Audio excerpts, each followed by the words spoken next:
War Commander has just released their new event that has replaced Holdout. Whether or not this event has the potential to be just as good as Holdout is something we'll be finding out in the coming months as they continue to make improvements to the user experience. I'll be breaking down Retaliation and discussing its pros and cons, my first time experience with the event, and potential changes that could be added to the game. But let's start simple. What is Retaliation? From the event notes, it states, in Retaliation, commanders will face off against a series of phantom targets with your unique units. Bases must be defeated in numbered order, and after beating all three bases, an optional bonus base is unlocked that awards a huge amount of XP. All unique units will be deployed through a new unit HUD, and only one unique can be deployed at a time. This event is unique oriented, which is much different from other events but still being similar to Sector Breach and Skirmish, where you're required to have a certain class of units. During this event, after doing about 2 runs, I checked what I could get in the store, assuming it would be similar to every other event store where you have items that are useful mixed with useless items. To my surprise, there were no useless items, but not only that, there were spec ops. This feature has been long ignored and was nice to see return, but what made it even greater was its changes. Zero cooldown and could be used in the event. This changed my view towards the game mode heavily. Not only was I able to get these, but I could also use them to clear the bases and decrease the time it took to get what I wanted in the store. With my first experience out of the way, and after playing the event for a bit, I want to talk about things that went right and things that are currently an issue. There are two things I like to see going into the event: base weaknesses and the mechanic involving units being used from destroying the building. In my previous video, I discussed base weaknesses being an overall improvement to the state of the game as it curbs power creep heavily and changes the battle to favor a broad choice of units rather than focusing in on the more recently released units. Even with certain units being buffed, you can still use units outside of them to still get the objective completed. As for the reinforcements buildings, you're given more power to complete the base, but also you're given a chance to try out the unit and see it in combat. When used in the right amount and for a specific purpose, and not having it as the be all end all solution, makes this mechanic well worthwhile to see and adds variety to bases within and outside of the event. Another feature I'm happy to see used are spec ops. Although it is currently limited, I love to see it used more often in the long term with various usage.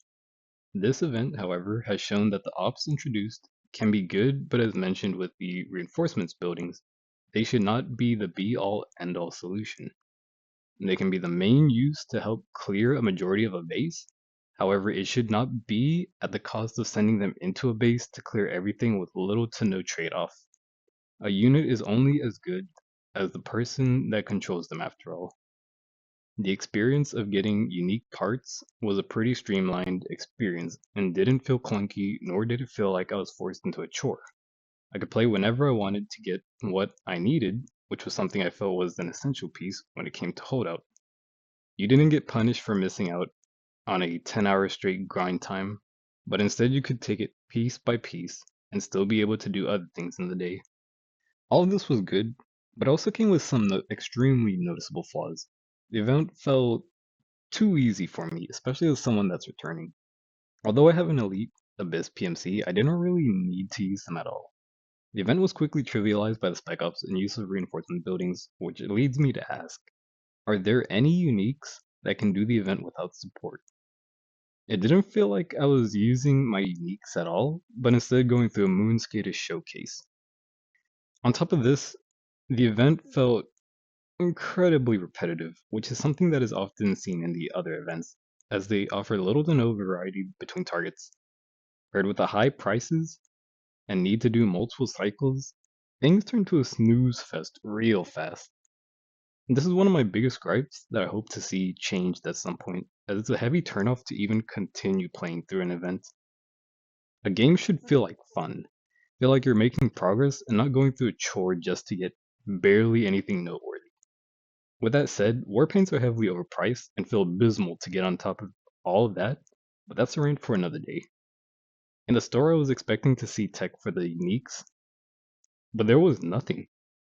Even if it was older uniques, I would have preferred to see that However, not at the same price that the new uniques would be at. Perhaps even a reintroduction of Diamond Tech, being able to greatly improve an older unit to allow it to compete against the newer uniques, or have a new level that can be unlocked that grants a stat boost. With that all said, this event also felt extremely limiting. I have no problems with limits such as the old faction track, air or ground only stages, skirmish, or sector breach, but it all comes down to how it's used in those. However, in Retaliation, you're stuck with one unique. That one unique has to be the best thing to use in order for it to clear. If that one unique you have doesn't do well, then your go-to thing is spec ops. And once again, you're not using a unique at that point, but instead a unit showcase. There are certainly ways to improve this and make it a much more enjoyable experience, and I believe that some of these changes could help with that. One small thing I'd say would help is having various tracks having defensive uniques and mixed objectives. If you have to kill the same thing over and over again, or spend a ton of time on a base just to see it again, after doing it, then you're probably falling asleep before you get 5 sets in. With tracks allowing defensive uniques and different objectives, then it doesn't feel like you're just doing one thing constantly. More uniques are also used. With that said, we should have at least 3 uniques to bring in. One for damage, one for support, and one is free choice. Support uniques and units outside of damage help curb power creep even further, but also gives more variety for units and includes more strategy. Do you remember when we used Cryo, Shock, and Scramble to help with our fights? Yeah, that was way back in Generation 3, where everything past that gained immunity to these traits, which also helped speed up power creep.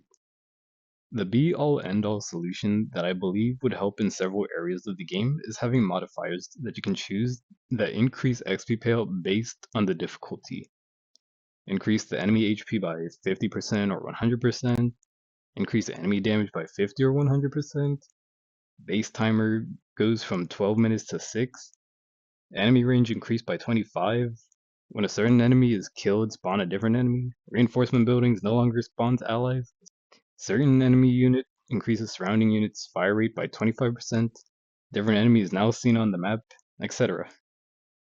There are a lot of modifiers that you can come up with that can make a new experience, while also allowing the player to choose their own difficulty and allowing them to get battles that others might avoid. This can help new players with the difficulty right for them while also trying to see how much they can add on to the experience and let veteran players go off the rails with impossible setups. Overall, the event was really well designed and has perks that I love to see as a returning player. I hope to see more improvements to this event and other events that can keep player engagement. It was a good 7 out of 10 experience that has room to grow and expand if done right. Another thing that has room to grow and expand is this channel. I'm trying out different formats and ways to provide content, so if you have any suggestions or believe my takes on the matter were wrong or misguided, then I'd love to hear your thoughts in the comments below. I have more things getting prepared, but until then, peace.